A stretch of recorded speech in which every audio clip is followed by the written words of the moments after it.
Greetings to you all, my formerly incarcerated sisters.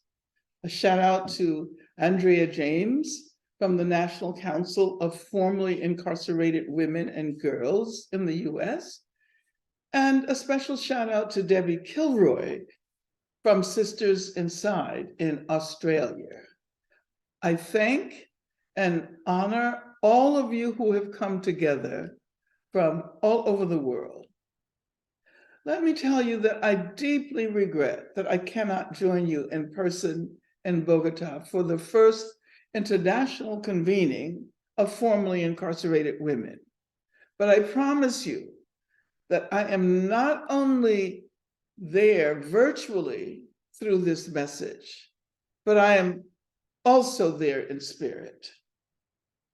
And so I thank the initiators and sponsors of this important and long overdue forum.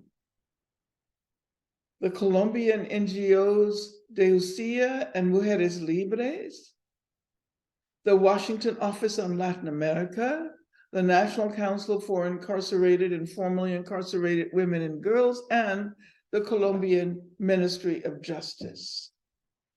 I understand that I am now speaking to more than 50 formerly incarcerated women from some 20 countries around the world who were present at the forum and who have determined, together with their constituencies, to collectively bring an end to the incarceration of women and girls in the world. This is a mission that requires audacity, perseverance, clarity of intention, and very importantly, an abolitionist rather than reformist approach. This mission embodies the understanding that the goal of abolishing jails and prisons for women is an integral part of the larger abolitionist effort to create a world where racism no longer determines who lives in freedom and who lives behind bars. A world that prioritizes housing, healthcare, and education for all. A world that is no longer structured in accordance with the needs and desires of the wealthy. A world in which racism and carceral approaches to social problems will have become obsolete.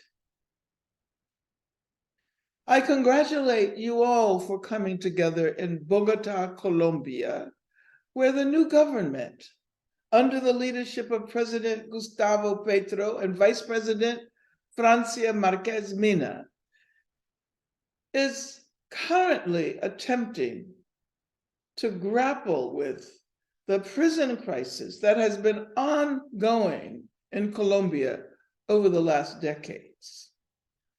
For far too long, the problems associated with over-incarceration in the world largely have been represented as problems primarily affecting men. Women's incarceration in most places in the world has been seen as a minor issue since proportionately fewer women and gender nonconforming people than men have comprised and continue to comprise the imprisoned population. Radical feminists, that is to say, anti-racist, anti-capitalist feminists, argue that this is a narrow and simplistic logic that does not take into consideration the complex realities that are camouflaged by numbers. There may be many more men in prison than women, but when women are imprisoned, as we well know, not only children, but families, and indeed also entire communities inevitably bear the brunt of their incarceration. Moreover, the charges for which women are most often sent to prison are related to drugs or property. And if they are charges for offenses involving violence, It is most often the case that the women in question have tried to respond to and protect themselves from the violence they have suffered at the hands of partners. Instead of trying to address the pressing global problem of gender violence, which is the most widespread form of violence in the world, the very women who are the targets of that violence are rendered scapegoats and are compelled to carry the full burden of global gender violence. Women also carry the burden of the global tendency toward building more places of incarceration, including immigrant detention facilities and juvenile facilities. They are the majority of those who suffer collateral consequences of incarceration while still being counted among those who inhabit the free world. The international network of formerly incarcerated women is in the vanguard of social justice movements precisely because you recognize that given the interconnected economic, political, and social structures that characterize our times, it is incumbent on us to develop strategies of social justice that are also global in scope.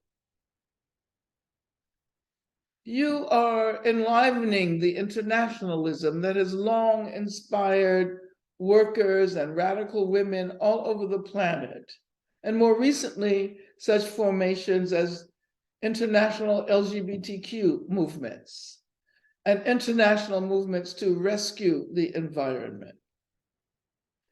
Because the rising number of jails and prisons for women reveals deep connections with global capitalism and with the flows of human beings across national borders who are looking to escape the poverty that is generated and intensified by capitalism. It is especially important for us to create international strategies to challenge the continuing rise of jails and prisons for women, and to challenge the structural racism linked to this process. As a formerly incarcerated woman myself, I express deep solidarity with you and much gratitude to all of you who are determined to end the incarceration of women and girls in the world, and indeed to abolish carceral institutions that not only produce and reproduce so much racism, heteropatriarchy, repression, and suffering, but prevent us from discovering creative abolitionist methods of radically restructuring our societies so that they no longer have to turn to violence and repression and racism and heteropatriarchy. You are in the vanguard of the global effort to rebuild our world on new foundations that emphasize happiness, health, and true security for all. I wish you much success in your deliberations.